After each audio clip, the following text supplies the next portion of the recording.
On the 8th of November 1965, the 173rd Airborne Brigade and the Australian Battalion attached to it entered War Zone D, the fifth time in 6 months the brigade had gone into that jungle. On the previous 4 occasions, the enemy had declined to fight, withdrawing before the paratroopers could close with him. This time, an estimated 1,200 Viet Cong from a reinforced main force regiment were dug in and waiting on ground they had prepared themselves. The Americans made contact at 30 meters. The Australians, sweeping their own sector, found the enemy dug in there as well. By nightfall, 49 American paratroopers and 1 Australian were dead in what the Army recorded as the heaviest single day's fighting of the war to date. And over the course of 6 hours, the engagement would demonstrate that the central assumption underpinning American strategy in Vietnam did not survive contact with the terrain.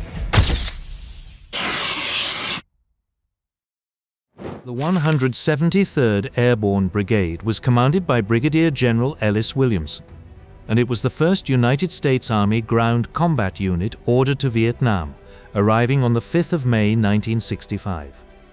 It was unusual in ways that mattered. It was a separate brigade, which meant it answered directly to Military Assistance Command rather than to a division. It carried its own artillery, its own armor, its own engineers, and it was designed to fight alone as the Army's reaction force for the entire Pacific theater. It was also, unlike almost any other American unit in Vietnam, a volunteer formation. Every man in it had signed up for jump school at Fort Benning and completed the 3-week course. The non-commissioned officers were professionals, many carrying combat infantryman badges from Korea and a few from the Second World War. Attached to the brigade is the 1st Battalion, Royal Australian Regiment, under Lieutenant Colonel Ivan Broomfield, along with a Royal Australian Artillery battery equipped with the lightweight Italian howitzer. Australia has committed the battalion partly as alliance solidarity, partly because Canberra judges that forward defence in Southeast Asia serves Australian interests. The Australians bring what the Americans do not have, which is institutional experience in jungle counterinsurgency from Malaya and Borneo, and a doctrine built on silence, patience, small patrols, and a deliberate avoidance of predictable movement. The Americans think they are slow. The Australians think the Americans are loud. Both assessments contain some truth, and the friction will eventually have consequences. By autumn 1965, the brigade has settled into a rhythm its own officers find dispiriting. Insert by helicopter, sweep by caches, tunnels, bunkers, huts, a rearguard willing to trade fire for a few minutes, extract, watch the area revert to enemy control. Operation Hump will mark the 5th time the 173rd has entered War Zone D in force, and the previous 4 have produced destroyed infrastructure and very little else. The reason is structural, and it is understood at the time even if nobody acts on it. The Viet Cong control the tempo of engagement. Their main force units, well supplied, operating inside base areas they have prepared for years, can watch an American insertion, count the helicopters, and decide whether to fight or disperse. Helicopter mobility was supposed to solve the problem of finding the enemy. In practice, it announces the arrival of the search party from kilometers out. The attrition concept assumes the Americans can impose engagement on an enemy who does not want it. The enemy accepts engagement only when the terms suit him, which produces a consequence that will define the next 7 years. When American units make heavy contact, it is very often because a Viet Cong commander has decided that heavy contact is desirable. The operations order for Hump is issued at 6 in the evening on the 1st of November 1965. It outlines a search and destroy operation across the Tan Yuen and Cong Tan districts of Bien Hoa province, with the stated mission of finding, fixing, and destroying or capturing Viet Cong personnel, supplies, and equipment. The brigade is organized into 3 task forces. Task Force 1503, under Lieutenant Colonel John Tyler, will take the north side of the Dong Nai. Task Force 1 RAR, under Broomfield, will take the south. Task Force 319, the artillery under Lieutenant Colonel Lee Surut, will move by road convoy to a fire support base designated ACE, escorted by Armored Cavalry and D Company, 16th Armor. Williamson and the brigade staff will remain at Bien Hoa. The 2nd Battalion, 503rd Infantry, will hold the base camp and stand ready to provide a company on 2 hours' notice or a battalion on 4. Bien Hoa is what gives the operation its urgency. 25 kilometers northeast of Saigon sits the largest American airbase in South Vietnam, and in November 1964 it was mortared. 6 B-57 bombers destroyed, 4 Americans killed. The units responsible melted back into precisely the jungle the 173rd is now being asked to clear. Protecting Bien Hoa means keeping enemy main force units at arm's length, and keeping them at arm's length means going into War Zone D. The plan rests on assumptions worth naming, because the failure of them is the story. The first is that the enemy in the zone will do what he has always done, which is fight a delaying action and withdraw. The second is that if a substantial force is found, American artillery and tactical air will be able to destroy it. The third is unstated and the most important, that the enemy does not get a vote on where the battle happens. The ground itself will vote.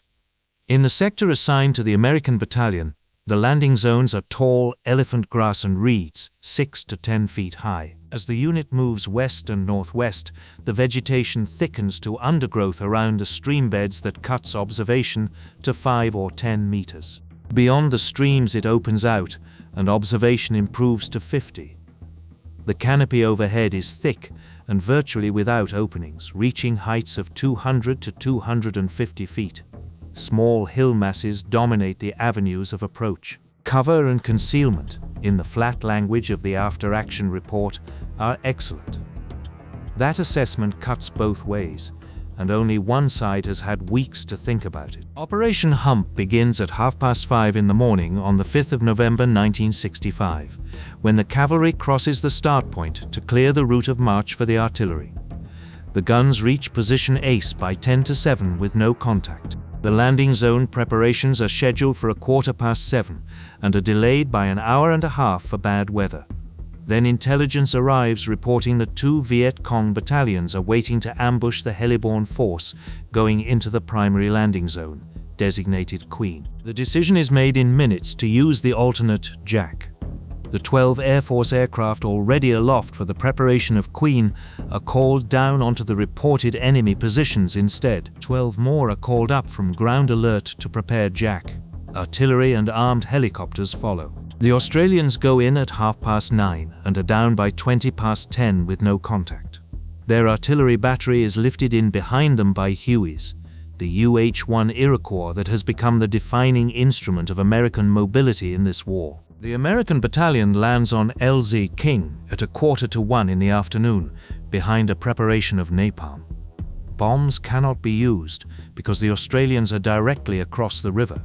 Helicopters take ground fire on the approach. The troops on the ground make no contact at all. That evening, the brigade will find that the open area just north of King is ringed with recently prepared fortified positions, sited to ambush exactly the kind of heliborne force that had been scheduled to land there. The intelligence report that diverted the landing to the alternate zone was correct. The significance of this does not fully register at the time, but it should have, because it establishes something about the enemy in War Zone D that the next 3 days will do nothing to contradict.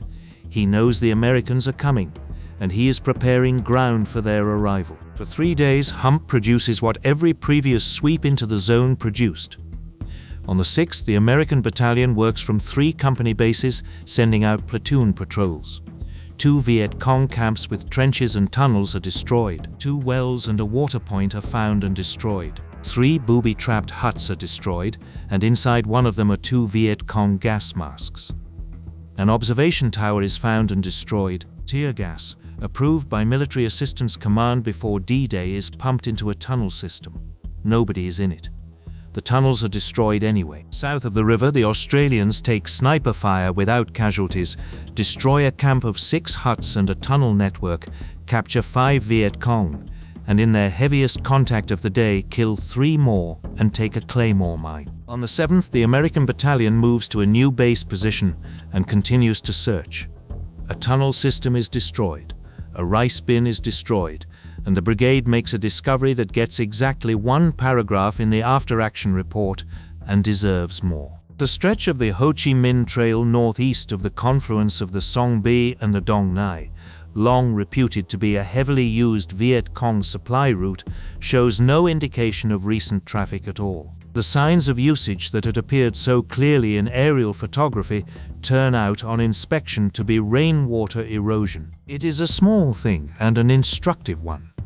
The American intelligence picture of War Zone D was built substantially from photographs, and the photographs were reading water damage as an enemy highway. The men who write the report note this and move on. Nobody appears to have asked what else the photographs were getting wrong. Late on the afternoon of the 7th, the brigade intelligence officer informs Tyler that confirmed intelligence places a Viet Cong force less than 2,000 meters west of the battalion's position. This is not a photograph. A SPA report has come in, and it is consistent with a diary taken from a Viet Cong killed by the Australians, which had indicated the presence of a Viet Cong regiment somewhere in the brigade's area.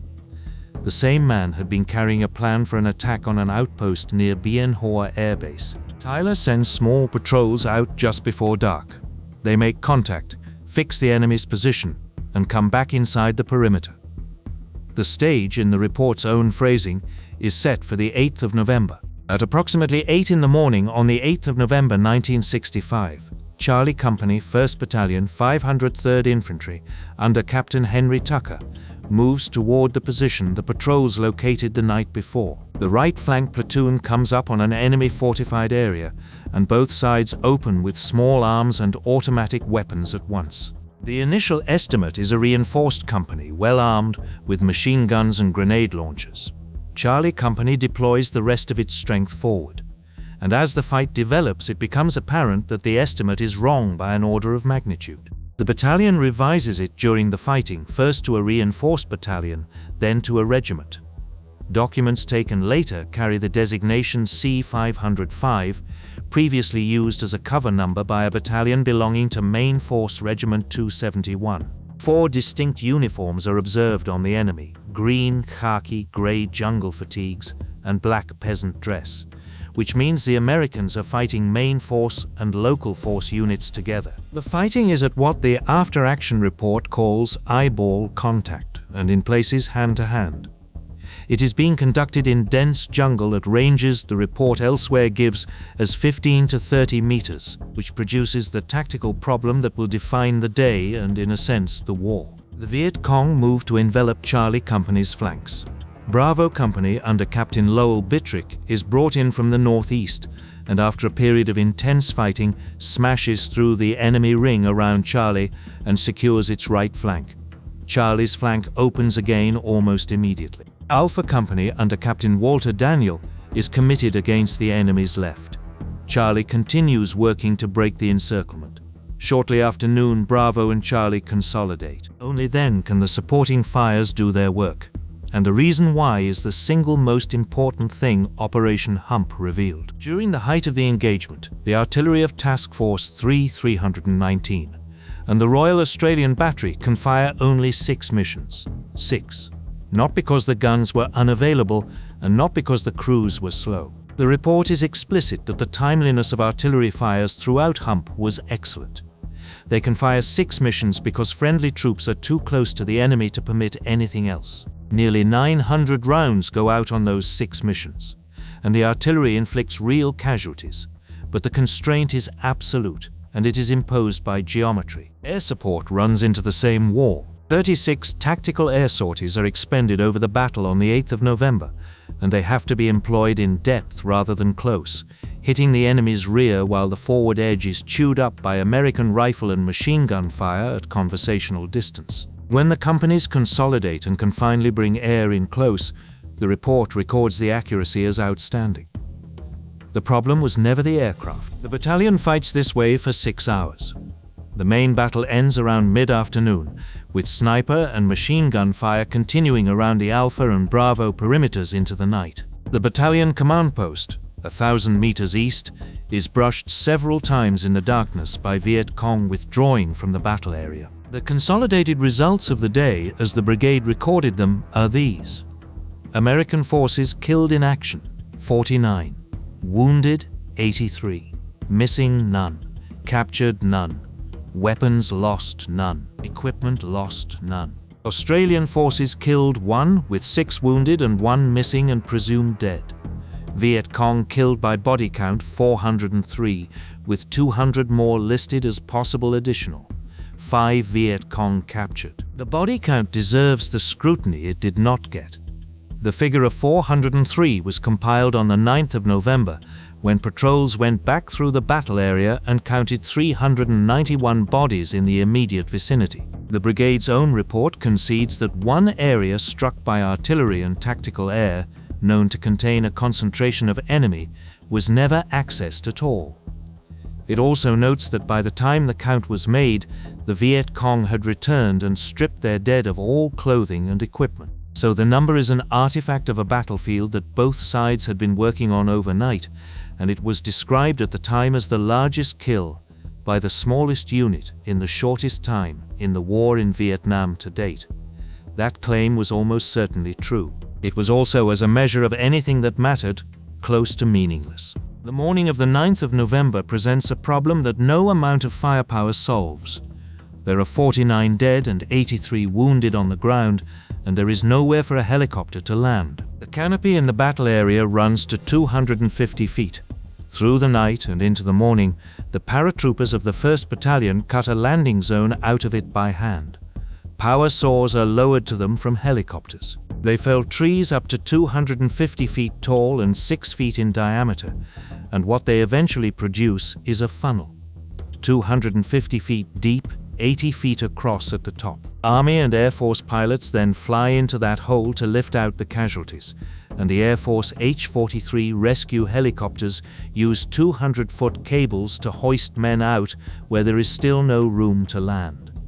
60 medical evacuation sorties are flown. There is an entire argument about the American war contained in the image of a battalion of infantry cutting a hole in the jungle with chainsaws so that the most advanced military machine on Earth can retrieve its dead. The report's lessons learned section responds to it by observing that personnel with prior experience as lumberjacks produce roughly 5 times the results of inexperienced personnel, and that the brigade is therefore organizing a dedicated landing zone preparation team trained to rappel from helicopters with the necessary equipment. It is a sensible fix. It also concedes, without appearing to notice, that the terrain has been dictating terms since the 5th of November. The brigade's own conclusions from Hump are worth reading closely, because they are more candid than the summary language suggests. In the dense jungle of Vietnam, the report states, most enemy contacts are made at 15 to 30 meters, and once contact is made against an enemy with automatic weapons, the force in contact is relatively glued to its position, and it is difficult to pull it back far enough to bring heavy fire support onto the enemy's front line. The proposed remedy is to push 5 fire teams of 5 men each out 100 to 200 meters ahead of the main body, so that the minimum force is committed when contact happens and the main body retains freedom to maneuver. That single paragraph is an admission that American firepower, the thing the entire strategy is built on, can be switched off by an enemy who simply refuses to stand far enough away. And the enemy, as the brigade's veterans would later put it, learned to hug the belt. He learnt it here. Another finding cuts against expectation in the opposite direction. Hump was the brigade's first battle in which the majority of enemy casualties appeared to have been caused by rifle and machine gun fire rather than by mortars, artillery, or air. Interviews with individual riflemen found that they had fired between 150 and 300 rounds from their M16s on the 8th of November, and had frequently watched the enemy fall to their own fire. The report calls this a dramatic reversal of Second World War post-battle analyses, in which infantry fire was found to account for a modest share of enemy losses. The M16 itself performed well, with relatively few stoppages, and the ones that occurred are attributed to carbon accumulation in the chamber from a shortage of chamber brushes and ruptured cartridge extractors. This is a full year and a half before the M16's reliability becomes a national scandal, and it is a rare piece of evidence that in this particular battle, at these particular ranges, the rifle did its job. One man's conduct on Hill 65 stands apart from the tactical record. Specialist 5 Lawrence Joel, senior medic of Charlie Company, was hit twice in the leg early in the morning and spent the rest of the day moving through the heaviest fire, treating the wounded. His platoon's lead squad had been almost entirely killed or wounded in the opening burst. Joel bandaged his own leg and kept working. Specialist Joe Diaz and 7 others initiated the recommendation. Tyler endorsed it, and 18 months later Lyndon Johnson presented Lawrence Joel with the Medal of Honor. He was the first living African American to receive it since the Spanish-American War. The brigade's commander's analysis calls Hump by far the brigade's most successful operation, and states that on the 8th of November, 1st Battalion met and destroyed a Viet Cong mainline regiment and sent its remnants fleeing into the jungle. The claim is defensible on the day's evidence. It is also the exact point at which the analytical framework of the American war stops being able to see what it is looking at, because the regiment was not destroyed. It was mauled, and it withdrew, and it went back to the sanctuaries it had been using since the French War, and it regrouped, and it came back. The men who fought at Hump would spend the following years watching units they had supposedly wiped out reappear in the same areas of operations, still effective. War Zone D was not held after the 9th of November, because holding it was never the plan. The brigade extracted, the artillery convoyed back from position Ace, and the operation formally ended at 22:35 hours on the 9th of November 1965. The exchange ratio was somewhere around 8-1 and possibly better. It was also irrelevant, and this is the finding that Hump makes available and that nobody at Military Assistance Command was structurally able to accept. A favorable ratio only wins a war of attrition if the loss rate exceeds the enemy's replacement rate. Hanoi had spent 2 decades demonstrating that it would absorb casualties at levels no American administration could contemplate, and it had the manpower to replace what it lost at roughly the rate the Americans were inflicting it. Kill ratios of 10-1 and 12-1 and higher would be achieved repeatedly over the next 7 years. They did not affect the enemy's ability to continue. There is one more thing Hump established, and it is the one the paratroopers understood soonest and the command understood last.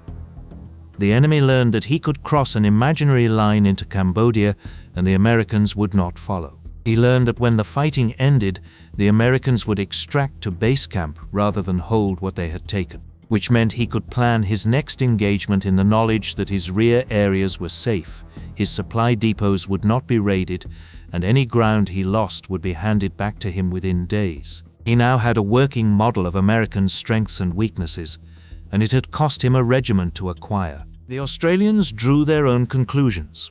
Their casualties across Hump were 1 killed and 6 wounded, against 49 American dead.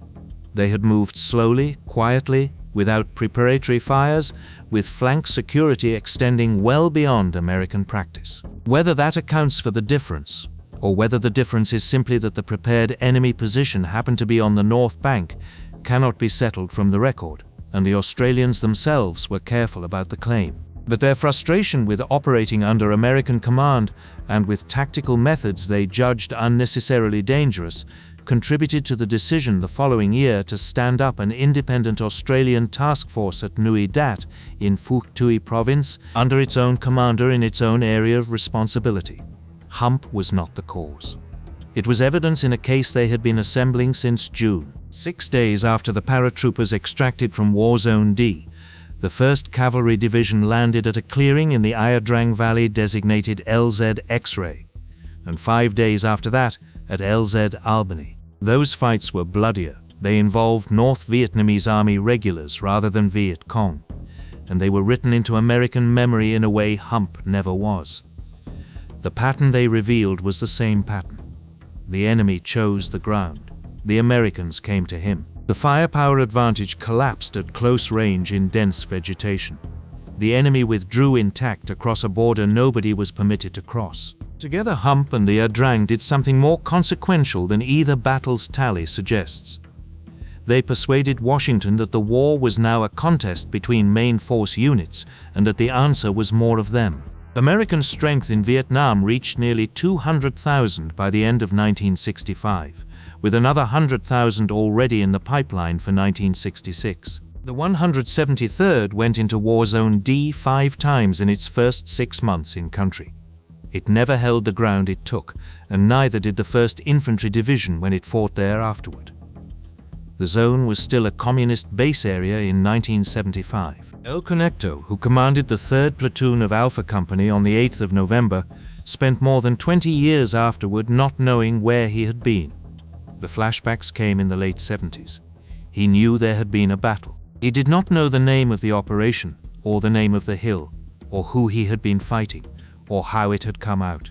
He went looking, and what he found was a 5-day search and destroy operation in Bien Hoa province that the army recorded as its most successful to date, and 49 men from a volunteer battalion who died taking a piece of jungle that the army gave back 4 days later on schedule, exactly as planned.